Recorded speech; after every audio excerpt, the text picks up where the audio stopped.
trying to recover from the weekend. Would you like to develop that idea a little bit more? Thank you, Tam. Oh no, it's not worth going into. But I yeah, no, just let's see. So how am I doing in general? I'm doing really well. Um, I am I'm trying to figure out how to balance my time right now. But I am really enjoying digging into TEC right now. It's been very fun. Um, yeah, that's been really nice actually the last couple of weeks. Um, I will pass it on to Ben's.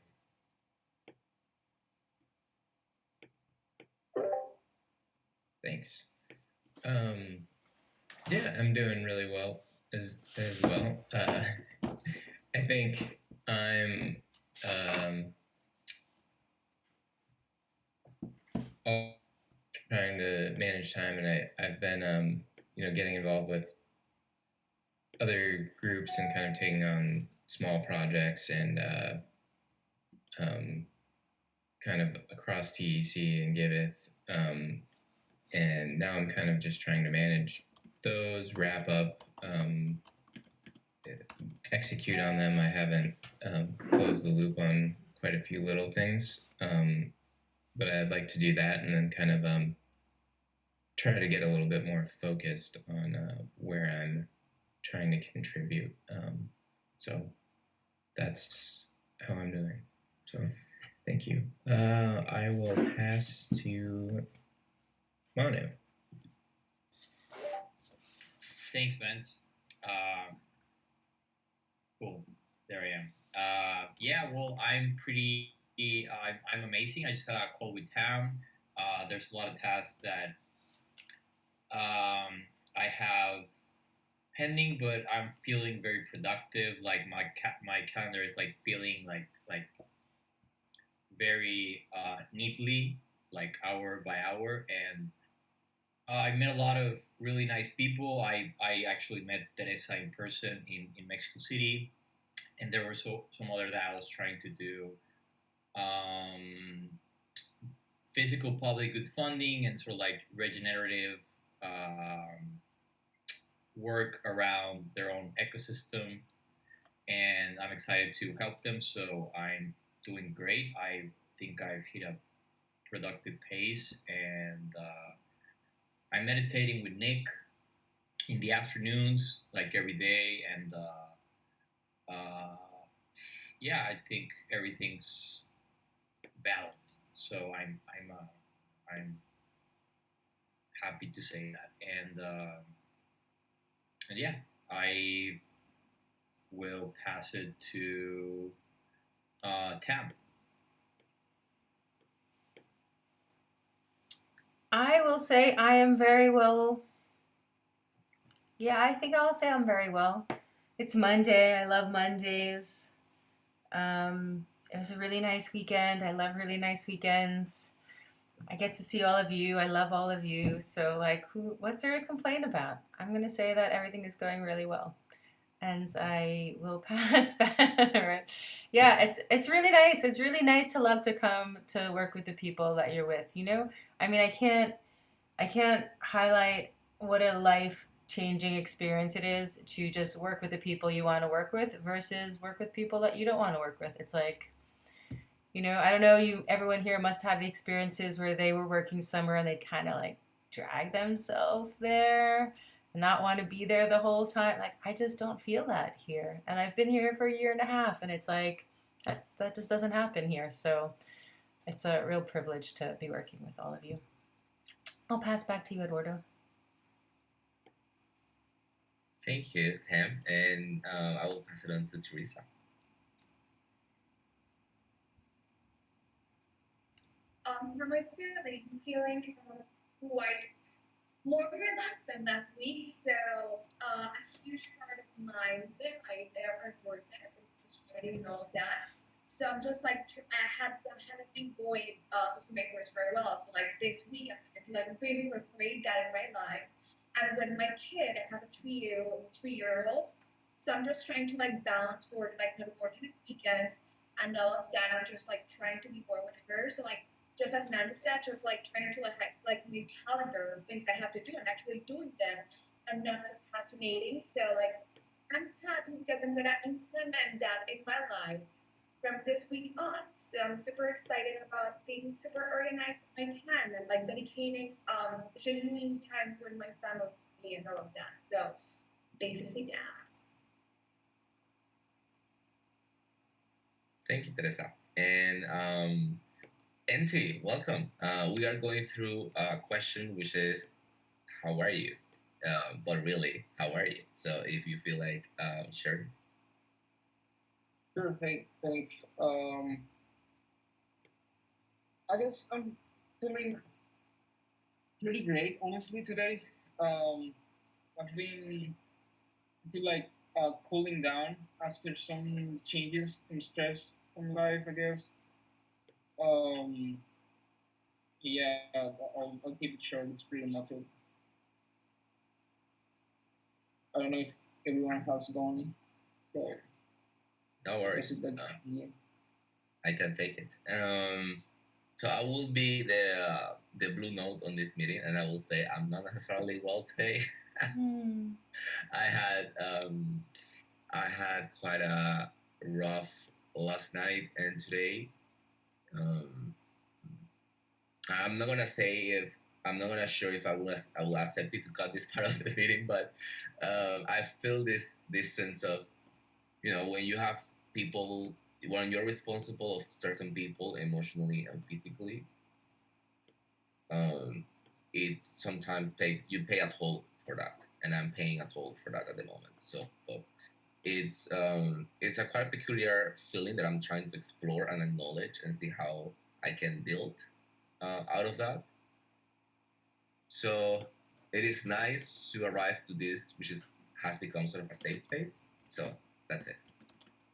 All right, so we can start, and basically, we are gonna go through the easiest ones today, and also it will help Teresa to take a look at certain things if they haven't been shared to you. The first item on the agenda is assessment of guides. This was a conclusion of a conversation of the thing that I have with him about, hey, we need like a checklist of things that every guy should know, or every guy should do every time they do their guy role. I mean, daily, I mean, weekly.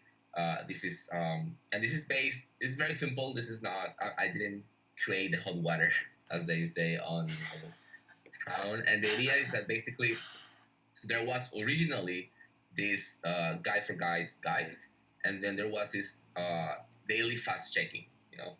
But it was not in a checklist format. So it could have been confusing, so I narrowed it down to this very basic daily checklist, which is, and this is the part where everyone here can add their own comments if you feel like it needs to be improved. But it's like check all the Discord channels, follow up the questions that exist on the channels, ping the person on the know for that question if you don't have the answer, check in 2 days if that question was solved, just to provide enough space for the person who has to answer and so on, and the conversation to keep flow if that was the case. Third, check the orientation data, update the spreadsheet, all the columns, and welcome the person with next important dates and info. And if that person provides I can assist, just offer a one-on-one. And then update the list of resources. The last one is more of a probably monthly, every 2 weeks kind of thing. But since we are updating every now and then certain aspects of the TC, it could be nice for the guys to have a checklist of, hey, checked that is have I checked if something has changed on, I don't know, TC converter? Have I checked if something has changed on rewards? Just to have this kind of inner um, process of self check in a way. How, like, if you are still on the note. I will pass it on to Manu first to check if there is something you think you will add, and then we can pass it on to. Thanks, Edu. Well, let me see.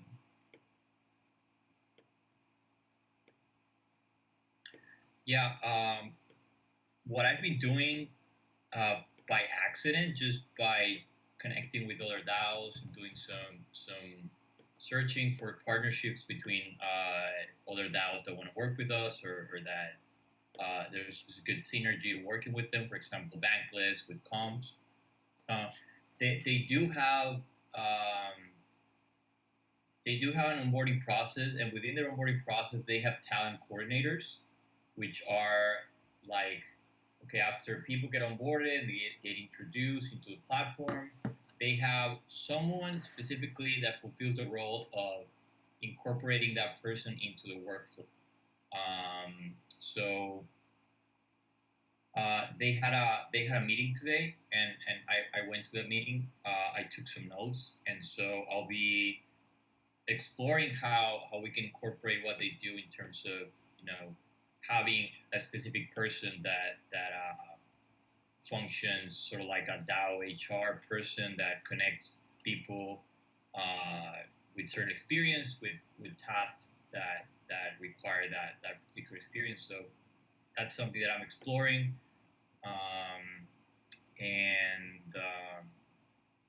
besides that, I'm excited to see where that leads. And other than that, I don't have anything else to add. I've been onboarding about like 2 people a day. I'm trying to, get as many people as I can in terms of introducing me to a community, but that's only if they want to, if they accept the one-on-one or they reach out to me for a one-on-one. So Manu, I added to the checklist a little bit of what you just mentioned, which is contributor follow-up. That was not added to the checklist. So if someone entered and wanted to specifically contribute to something, it could be interesting to add that to the checklist too. Does that make sense to you? Yeah. I mean, at the end of every onboarding, it's always like, okay, cool. Now I know what the TEC is about. How can I start contributing? And I used to say like, hey, we have like a label that is good for newcomers, and then I looked into it and there's like one issue, so it's like, oh, it's not updated yet. So we can do better.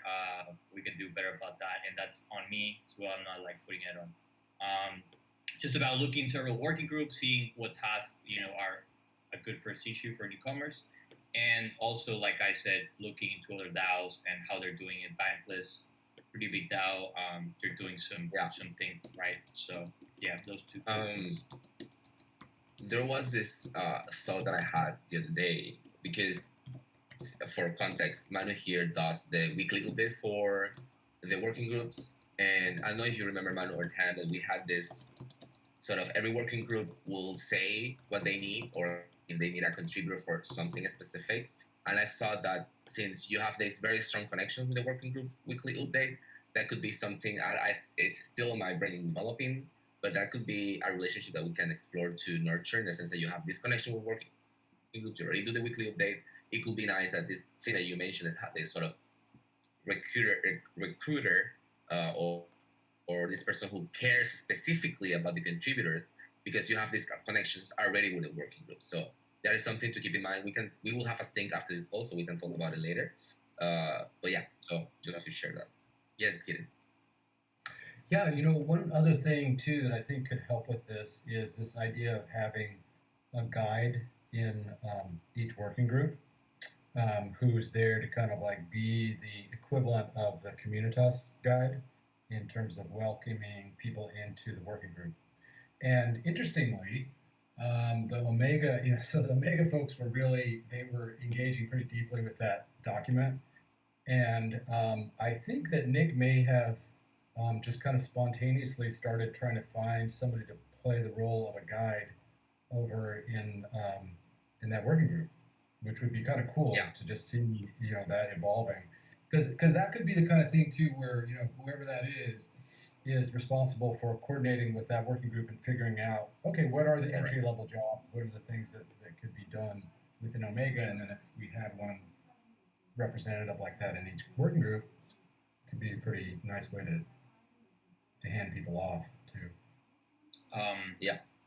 On on that on Gideon's thought. Yeah, I Nick's actually working on a user journey, if you will, where she takes a different approach to it. She does, and she did like the pilot with me or a demo, where it's like, okay, what energizes you and what drains you. Sometimes the word passion, it's like it's what does it do? Like it's a thing. Like, well, passion is something that energizes you, right? And so, okay, what are the things that energize you? What are the things that drains you? And she's trying to do sort of like helping the person who you're talking to, the one that's been onboarded, sort of like a self-assessment to see, oh, okay, which tasks, which interests are just inherently energizing for me, and from that say, oh, okay, there are things that are being done within the community that are within that context, and you might want to contribute because it's something that energizes you. So she's working on that. We'll see where that goes. She's like thinking about it in terms of Omega, but I'm like, that's Communitas too. Yeah. So we'll see. That's more Communitas than Omega. So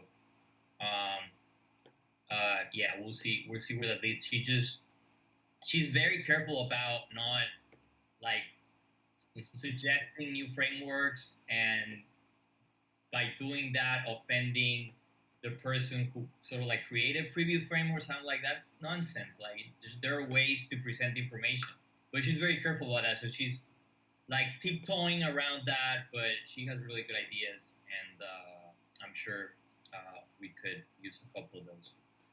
Yeah, I feel like more than doing Communitas work, I feel that she recognized the need for that in the Omega working group. She recognized the need to have more contributors, and she's doing her process to acknowledge that. And I think it's really healthy for Omega working group. I think it's needed even because that's the idea when it's a basic principle of community management.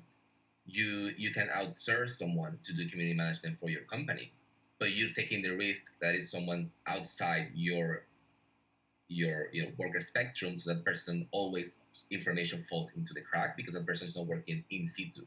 So it's better when someone, at least from within that space, decide to do that, because then it's easy to match the process rather than force it to happen.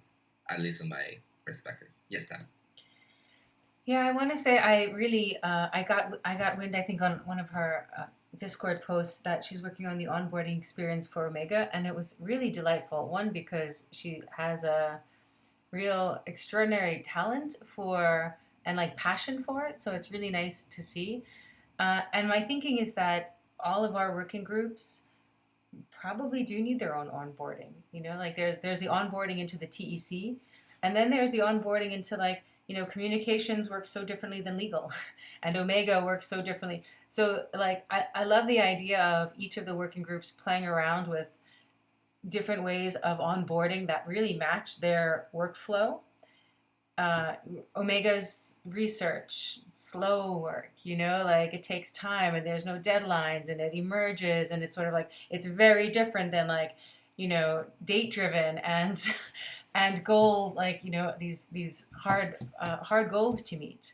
So, I mean, not hard goals, but like, inflexible goals. Like you have to hit these dates and you have to hit these milestones. So I think it makes a lot of sense for each of the different working groups to have onboarding that suits their working style.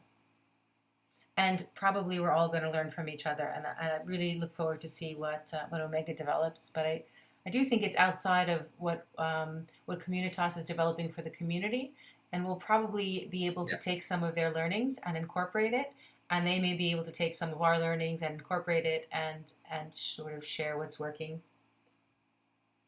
Yeah, and I actually, by the way, welcome, Libby. I will pass it on to you later on to answer the question that we introduced everyone, the how are you? But before that, I just want to comment on, and I felt that she went to the onboarding call that we had, the orientation call that we had last Wednesday. And it's exactly what Tam mentioned, is this process of let's learn from each other, because each of us has developed something that is productive for the other one.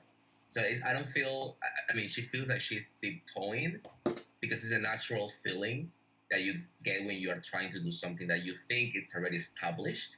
But this is the beauty of this process. I feel she is, gathering information and building her own process in a way that is really respectful and will be helpful for Omega.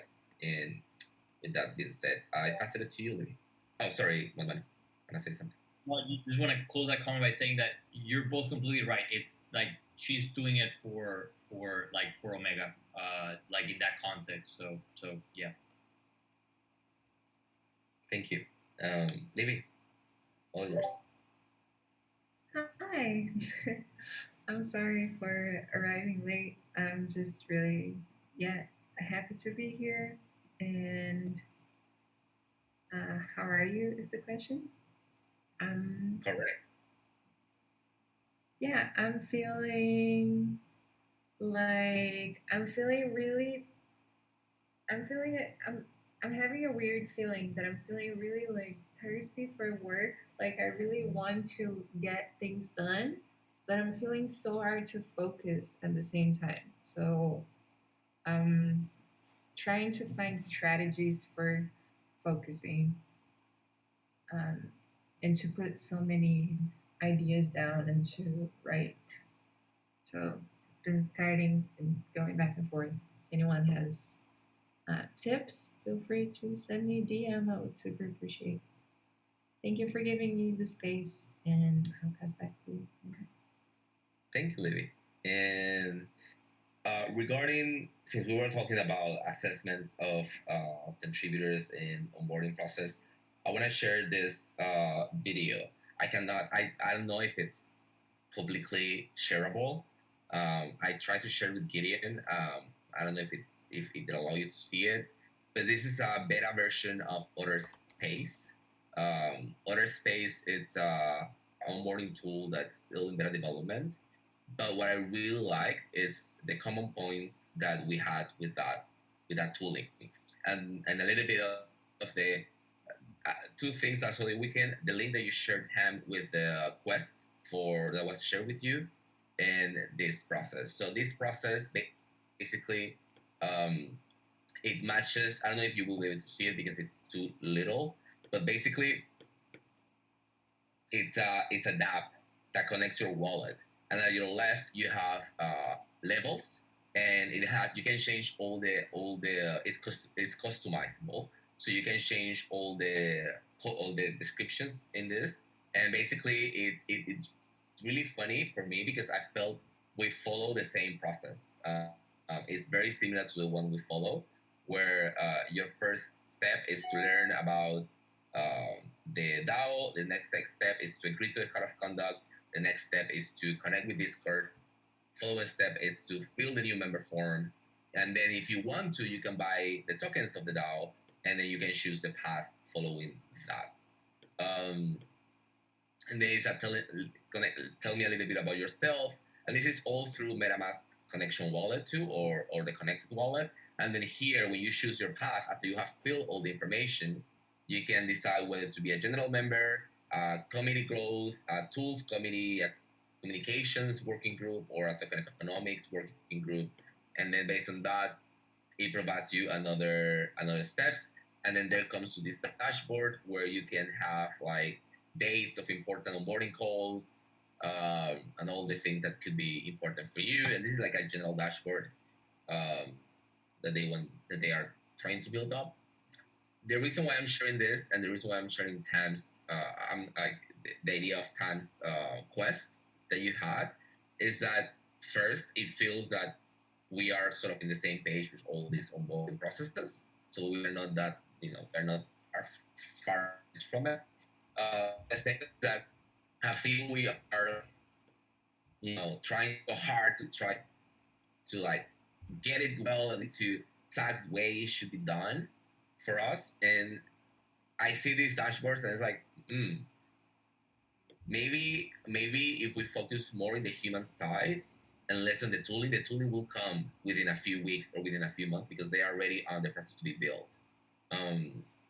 So that's a little bit of my thoughts on this. I wanna hear your thoughts on this time regarding the quest that you shared on the Communitas.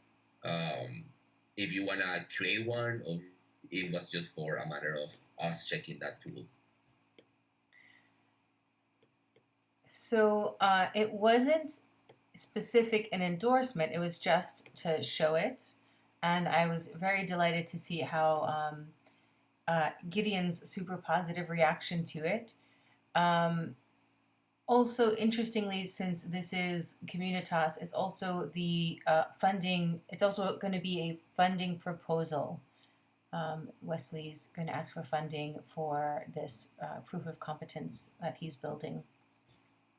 He's less excited about token log because I think that's in the past, and he's really focused on onboarding into DAOs now. This seems to be the space that he's most excited about, just to give everyone some thought on that too. So it is something that I bet, like token log, we would have a lot of the input that we had around how we can build it and customize it for our own onboarding experience. I think he would be extremely open to that. I didn't have anything specific. I'd love to hear Gideon's thoughts on it though, because he seemed to have a super, like, I feel like it like triggered something and got a lot of ideas going. I wish I could say that I had some grand vision, but I see things like this that are kind of like generic tools. Like this could be used for lots of things. And when I see things like that, I get excited, right? Rather than like things that are very narrowly defined.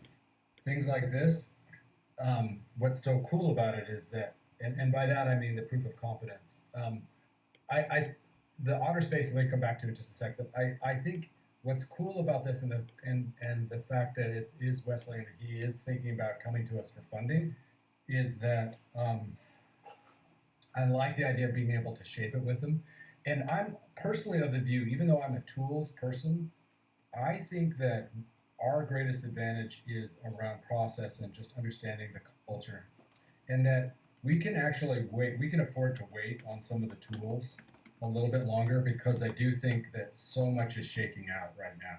And if we were to lock in prematurely into a set of tools, I think it might be a little bit of a mistake. So I like what we're doing, which is kind of experimenting, allowing different working groups to experiment with different things for now.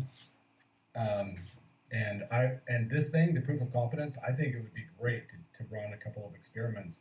Like actually, Eduardo and I were talking about the idea of, one step is like doing a small survey, a small quiz, like have people go off, read about TEC, and then come back and take a quiz, Could they cheat? Yeah, of course they could cheat, but like that's, I think it would be kind of a cool way to show that you actually read the stuff. And a little bit of a contribution that people can make to kind of show that they're in it. Yeah, and I love the name of proof of competence. Like I love the name of the idea also. And I feel like it when I saw the layout and the options and stuff, I felt that it actually it forces you to simplify certain things and concepts that are so big that it's hard to put in what is the first thing I want you to read. So for example, a quiz like you mentioned, Gideon, it's you are forced to develop a quiz that is sort of easy to fill in, but at the same time understandable, and you can learn something from that. So I think it could be really nice. I don't know, Tam, do you have anything with him? Would you like to invite him to this call in a few Mondays or something like that, just so we can touch bases, or we just reach him out? I am kicking myself for not inviting him today. I'm sending him a message like, I am kicking myself for not inviting you to come talk to us about it. I guess I should have. How we move forward with it, that's a very good question. I would say maybe I love the idea of even playing with this too. And maybe it's just that one first step that you're suggesting, Gideon, this sort of like, you've read some material, even you've answered our survey, like that can give you a competence point for like filling out the survey that we have. I think there's some interesting ways that we can go about it, and I like the idea of us launching a little proof of competence and seeing, even if it's just in like the in Communitas, and seeing how it goes from here. So I'd say we can reach out to him I don't know who specifically would want to do that, but maybe we could find out who wants to sort of champion that with Wesley. He's very hard to get hold of sometimes, but because he's it's just so much on his plate. But he's super super easy to work with and cooperative and fun to work with actually when we can get him. I'm just gonna pass Sure. on that because he actually asked me specifically. I'm curious to get your perspective on some of these things. You're still Steward with Communitas. Curious to see if on-chain activity could become part of the onboarding process. So he's also very eager to work with Communitas. So that's like, it just sounds like a great match. Yeah, just to provide context with folks present, the link to proof of competence is at the bottom of the agenda that's shared on the screen. The agenda, it's on the Communitas text channel. If you scroll up a little bit, you will find it. And time you ask about the other space, it's also above the proof of competence link, in case you want to take a look at it. Gideon, would you like to say something about other space? It's basically very similar in the same tooling. So. Yeah, I mean, I think they're both cool. They're both really cool. That one is, I think a little bit more in the kind of more narrow application. So I worry about stuff like that sometimes because they run out of fun. They can run out of funding, and they can kind of dry up. I've seen a lot of tools just dry up. But you know what? It's really early, so I think we just don't know. Like I said, I think it's worth just doing some lightweight experiments and playing around with stuff. I would be happy to, and maybe Eduardo, maybe you and I can team up on this, tag team on the reaching out to Wesley thing. We can talk about that tomorrow if you want. Yeah, for sure. And I think, sharing this tooling and, for example, Mamanu sharing also the way that they handle contributors in Bankless is the way that we can sort of build this process. That we sort of, if we have all the options that we have explored and play with, I think we can improve, not improve, but at least have one that will fit our community in the best way possible with the resources that we have. I will open the floor. Is there someone else who wants to share or mention something that we just talked? I don't want to monopolize the conversation.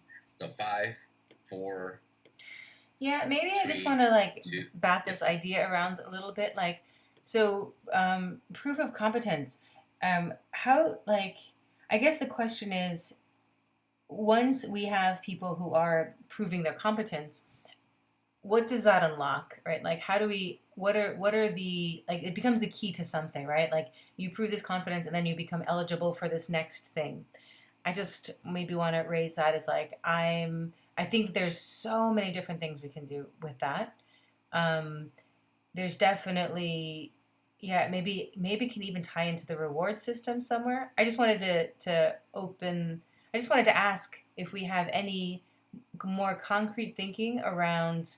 We have this proof of competence, and we even say we're trialing it with a survey or TEC knowledge, and then what is the carrot at the end of the stick for going through this? I don't know if you have some thoughts about that already, either Gideon or Eduardo. Yeah, in my case, I felt this is where first Gideon's vision for Communitas and its role come alive also, which is this kind of transversal integrative aspect of Communitas where we can sort of integrate what we want with a journey like this one with the reward system and the other aspect, the working groups. Because I feel like otherwise these aspects, working groups and reward system, are detached from the community sense or for newcomer sense. So I feel like our actual role is part of sort of how we can match these people who are coming out of this quest, if you want to call it that way, and how we can match them with actual things and with actual things like reward system, not only because of not the working, the reward system as the reward system, and how we can onboard them on the cultural practice that means. Because being part of the reward system should mean that you are part of the cultural practice. Not only that you will get TEC tokens, but what comes with that. And that's building community. And I feel that's the part where we play a key role on developing this process, and also where Gideon's sort of vision plays a role on it. But yeah, those are my thoughts regarding that. Gideon? Yeah, just really quick, say that one of the things I've been struggling with personally, and also just thinking about a lot, is the permissionless nature. Like, if you think about our organization, there's no boundary, right? And so, I think that there's something nice about creating a soft boundary. And what I mean by that is it's a boundary that, we don't decide, but the newcomer decides whether they want to come in. And making it be a super low. So for example, right now we don't really have, as far as I know, a definition of what a member is. When you say I'm a member of the TEC, what does that actually mean? And I think, there may be something useful about like having a very open category, which is just somebody who can just come to our server and just fly around and look at stuff and we're very open. But then there's like this minimal thing that you do that indicates I want to become a member, right? I want to become a member. And it's not like a huge hurdle, but it might involve things like joining certain things, like following us on Twitter and Medium, and a checklist of things, including like you read a bunch of stuff and you can answer some questions about us. And if you meet that bar, then you're a TEC member. Congratulations, and it's cool. Like, you're welcome. There's like a little mini ceremony and stuff. Like, that could be really fun and a nice, warm way to welcome people in, and a little bit of a reward that to us doesn't seem like a huge reward, but if you're just coming in for the first time, actually, it's a reward. Like, there's something that could be very cool about that if we make it that way. Yeah, and I want to comment on. Oh yes, go ahead, Libby. Thanks. Yeah, I have many thoughts about all this. I think first, before I get into what was said before, I think we do have boundaries. Maybe they are not so explicit, but I think what makes someone a member of the TEC is holding TEC tokens. Like, it's a very easy boundary in the sense that for you to be able to participate fully in the TEC, and I think that's what it means to be a member, like, you have access to all the aspects of this community is through the TEC token. And so the first boundary we had created was around the hatchers, so only hatchers had TEC tokens. But now people who participate in the reward systems will also receive TEC tokens, and that comes from contributions. So if you're acknowledged through praise, or if your participation was recorded because you were interacting with GitHub or the forum, then you also will receive this TEC tokens, which is an easy boundary. And then there was something about when you asked them of like, what would be the carrot in the end of this journey? More And like something. Yes. Why would somebody spend time doing it is really maybe a better way to phrase it. What would the value to them be? Yeah, there was something Nate brought up in SoftGov last week that was he got nervous to take on more things, like when we were talking about bureaucracy, because he didn't know in the beginning if he had the expertise to do something, or if he was like if that was his place, or if that was a contribution that it was welcome for him to have.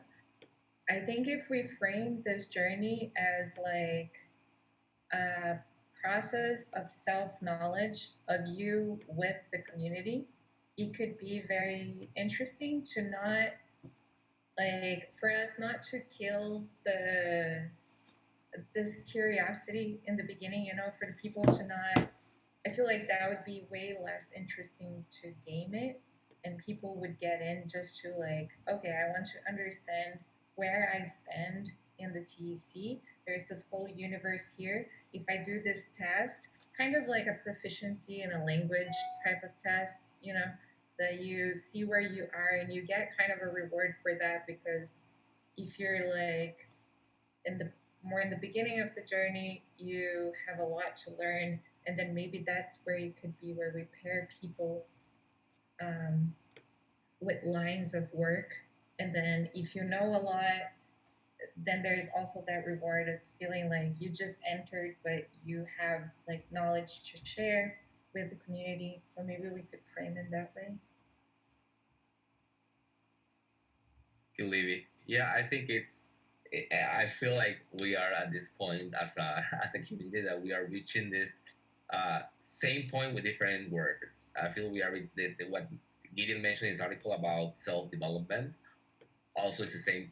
I envision it the same, or something very parallel to self knowledge, because if you sort of go through this assessment of your knowledge, it will help you to learn and improve as a person or as a knowledge or as an academic or whoever you want to see it. So I feel we are like sort of touching the same wall with different hands, and it's a very interesting experiment at the moment for me. Um, the I want to bring one clear example about this kind of what does imply being a member. We did this exercise with ENS, and they mentioned, for example, that you have to go through the Bright ID check-in.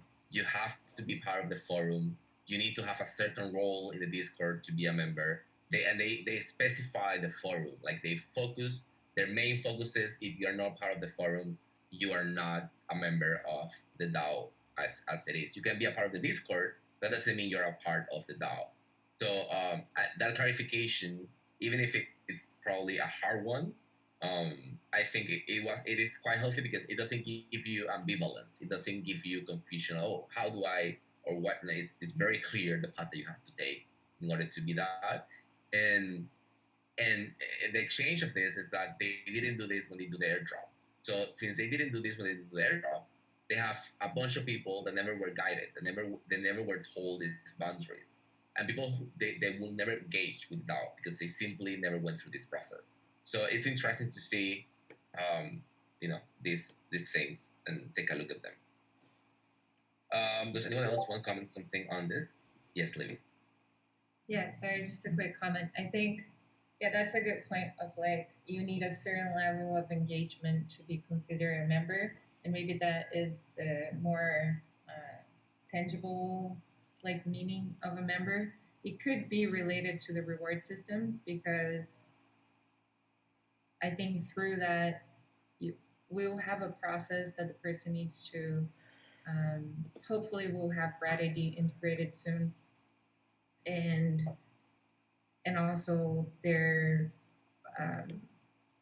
Discord and their ETH addresses. So there is a certain level of like you are who you're saying you are, and you're contributing, and then you're being rewarded for those contributions. That it's not the same as buying TC in the open market. So maybe that could be one point. Yeah, because I feel like it's a quite a thin line to categorize one be a member just because you have TC tokens. I think that's a thin line that it could be, shady sometimes. Well, technically, once you have tokens, you have governance rights. So I think it's also a good question of like, what is membership? And maybe there's a different word for it now, right? Maybe that word is antiquated. There should be like a Web3 version of it. I guess I just wanted to say one more thing about this proof of competence. As I'm starting to think about it, like I could see the Gravity working group using it.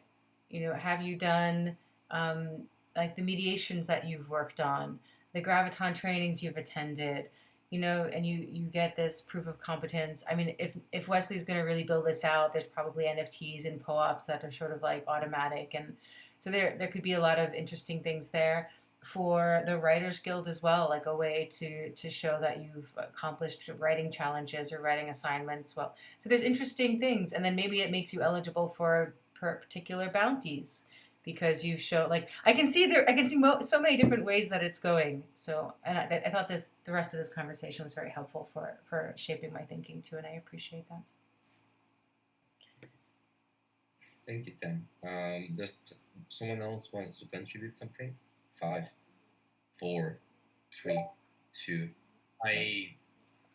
Yes, I think in terms of, for example, for the ENS, like the example, like they were telling people that if they did not engage or they did not post on the forum, they were not members. It's interesting because I actually received feedback from a member of our community that was like, hey, I realized that it's important to post on the forum, sort of like to co-create an idea. If you have like the seed of an idea, post it on the forum, and it starts developing into a thread that the community can get involved in. But then he realized that he posted something about an idea about the reward system, like automating it, and then like shortly after, like I think it didn't get any views because shortly after Griff posted something, and like everyone went up to Griff's post, right? And that was so interesting. He told me like, oh, so that's how it works, and it's like not necessarily that's not how I feel it works, but maybe it's just like this subconscious dynamics that we feel like we gather around the leader, these people that have maybe proved their competence, using the lingo that we're talking about. And so that's something else in terms of engagement. Like, is it engagement if you post but it gains no traction? Is there a reason why it gained no traction? Like, is it because the idea had no merit? Or is it because you're just someone new and like people have a lot to do and they don't want to pay attention to, it's something interesting to talk about, like in terms of engagement, like how much are we sort of like uplifting new members or giving notoriety to new members? I just thought it was like an interesting idea. It's just something that grabbed my attention. It's direct feedback from a community user that wants to get more involved, posted something, got no traction, and he's like, well, now what? So something to consider. Thank you, Mama. And I think there is also this sort of low-key challenge for Communitas to sort of foster this kind of engagements too, like to bring attention to this kind of stuff at some level. I still don't know where or how. Tam, would you like to talk about the compensation part, the next point in the agenda? Yes, sure. So when we were doing the compensation distributions last week and this week, we were looking at the funding from Communitas and the Stewards Working Group, and I'm not sure I agree with this assessment here actually, so I think I disagree with Eduardo. But it's interesting and important, so let me just share what I'm looking at. So the Stewards Working Group has a sort of token compensation for stewards and working group coordination leads. For stewards, of course, it's for being active and present servant leaders in the know in the community, helping spread the mission, vision, values, stewarding the community, and it's 500 XDI a month. And then the working group coordination leads, and the expected amounts of work is probably about 10, 15 hours. In reality, it's a lot more than that. And then the working group coordination leads are participating in all of the Scrum events and the coordination events. So there's additional work above and beyond what you would do as a steward if you are the working group coordination lead for your working group. So these are two compensations that are already given. And on our last sync, Eduardo and I were thinking, okay, in our own plan, we had compensation for stewards and working group coordination leads, and then I was like, wait, is this fair? Are we double paying our stewards and working group coordination leads? And so we sort of left it there. And now, when I saw it was on the agenda, I was like, oh, I better do some math really quick. And yeah, I think that there's something here, but let me walk through what I was just thinking. So the stewards compensation is about 100 XDI a week, right? So this is, and then for the working group coordination lead, about 170 XDI a week for expected additional 10 to 15, probably 10 to 15 hours of work. So it's worth mentioning that this is not compensation that is sustainable for most people in many geographic locations. And then so we have 1820 for stewards and 1820 for working group coordination leads, which actually ends up being, so 1820, if we were to say for the working group coordination lead plus 750, it's about 2570 a month, which I think actually is still probably small, like low. So it doesn't seem to me that we have to worry about, that we have to consider, actually it seems to me that every working group should consider additional compensation for those roles, the stewards and working group coordination leads, to whatever the working group ends up, whatever they end up coming with. It doesn't have to be the same for each working group, of course. And then I think when we looked at distribution, I think it is something around, Eduardo has 2 roles because he's doing stewarding and guiding. So I think, there's maybe that's too much, but then even that ends up being, I don't know what it comes to a year. Let's try this. So these are going to be financial questions. So it's 64. Okay. So that ends up coming to, I guess, times 12 is about 49,000 XDI per year, with the 2 roles plus the stewards compensation on top. So I guess our question was really around, does this seem like we are imbalanced in terms of how we're compensating within the Communitas working group? I think that's kind of the bigger question that I saw when I looked at this just now, actually. And I don't know, Eduardo, if you want to share your thoughts about this too, because I see that you wrote some stuff too. Yeah, I just want to briefly comment. What I explained on the agenda topic, it's basically the fact that there are, and I will use the example of Nate, there are certain working group leads that they work outside the competence of a working group. So that's where the stewards will recognize that labor. The stewards working group recognize that labor. But if a working group lead doesn't do any work outside the spectrum of that working group, I wouldn't acknowledge that payment from the stewards working group. Does that make sense? But Nate is not a working group coordination lead. It's to say an example. Let's say an example of someone who is across different work streams, and that's someone who does job that is not necessarily acknowledged fully by one working group funding.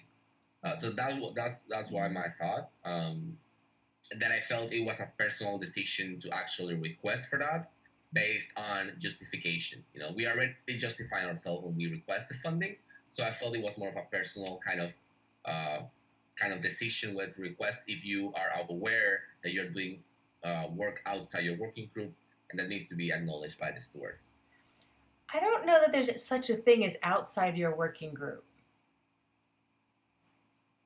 Yeah, exactly. That's why I'm bringing this to the agenda, because this point of view is from my business. So I pass it on. I don't know if someone else wants to comment on this or have any thoughts. It's just a healthy discussion that I think will help us to have better perspective. 5, 4, 3, 2, 1. All right, no one wants to say anything. Back to you, Tam. Well, maybe we talk more about it on our sync. I'm not sure what the right answer is, to be honest. But I think that maybe, like, from the steward's perspective, I think that the compensation that the stewards give is not meant to be livable. It's meant to be sort of a show of appreciation for the work in the entire TEC, right? So it's not necessarily for one specific working group. And then I think each working group should decide additional compensation on above that. And just, and it's why I was trying to like get the stewards distribution in first so that every other working group could then plan their allocations based on, I almost like, I call the stewards, I started calling the stewards compensation like it's kind of like a UBI, it's like, it's some token for the roles that these stewards and working group coordination leads play in the TEC writ large, but that each of the working groups then have to sort of ensure that the roles in that working group sort of take it into consideration, but also more appropriately compensate the roles in that working group. So I don't know. I guess I would be leaning towards something like, I don't know, something like maybe, I don't know. I mean, I guess it'd be something like maybe doing one role and a half of another role, something like that. But I think that there can be times where there's somebody in a working group who really is doing 2 roles in that working group. And it is 40 hours a week just really in that working group. Like, I don't know that I have the right answer to this. And I haven't had a chance to think about it since the last time we talked. So I'm totally caught off guard too. It's okay. We will talk about it tomorrow. Thank you, Tam. And regarding the other topics of the agenda, we Tam created this new document for FAQ. So this is a task also that Benz, NT, or Teresa, if you guys have any question that you see that was not properly answered or that you feel like you didn't see anywhere else answered, please hop into this document that is linked here on the agenda and just type or suggest any question that you feel like needed to be answered properly. That will be really helpful. And besides that, we didn't have time to discuss the document, Gideon. We'll probably have better thoughts next week because it's still a work in progress. And yeah, that's pretty much all. We are at the top of the hour. So thank you so much for joining. And I look forward to see you all next Monday. Have a lovely week. Thanks, Eduardo. Thanks, Thanks, everyone. Bye. Thank you.